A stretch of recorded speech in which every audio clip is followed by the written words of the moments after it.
Lion എന്ന ഈ cinema ഒരു അന്വേഷണത്തിന്റെ കഥയാണ്.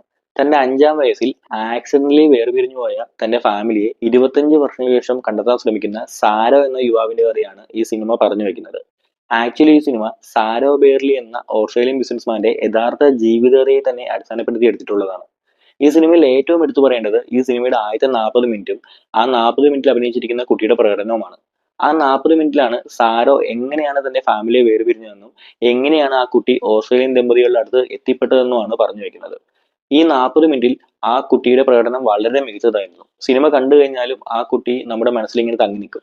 അതുകൊണ്ട് തന്നെ സിനിമ കണ്ടുകൊണ്ടിരിക്കുമ്പോൾ സാരോ തന്റെ ഫാമിലിയെ കണ്ടെത്താനുള്ള ശ്രമം ആരംഭിക്കുമ്പോൾ എങ്ങനെയെങ്കിലും അയാൾ ആ ഫാമിലിയെ കണ്ടെത്തണമെന്ന് നമുക്ക് തോന്നൽ ഉളവാക്കും. മികച്ച അഡാപ്റ്റീവ് സ്ക്രീൻ പ്ലേ അടക്കം 6 ഓസ്കാർ നോമിനേഷന് ഈ സിനിമ പോയിട്ടുണ്ട്. 2016 പുറത്തിറങ്ങിയ ഈ ഓസ്ട്രേലിയൻ സിനിമ സംവിധാനം ചെയ്തിരിക്കുന്നത് ഗ്രാഡ് ഡേവിസും മെയിൻ ലീഡിൽ അഭിനയിച്ചിരിക്കുന്നത് ദേവ് പട്ടേലുമാണ്. നവാസുദ്ദീൻ സിദ്ദിഖി അടക്കം ഒരുപിടി ഇന്ത്യൻ താരങ്ങളും ഈ ചിത്രത്തിൽ അഭിനയിച്ചിട്ടുണ്ട്. നിങ്ങൾ ഈ സിനിമ കണ്ടിട്ടില്ലെങ്കിൽ ഉറപ്പായും കണ്ടു നോക്കേണ്ട ഒരു ചിത്രമാണ് ലയൺ.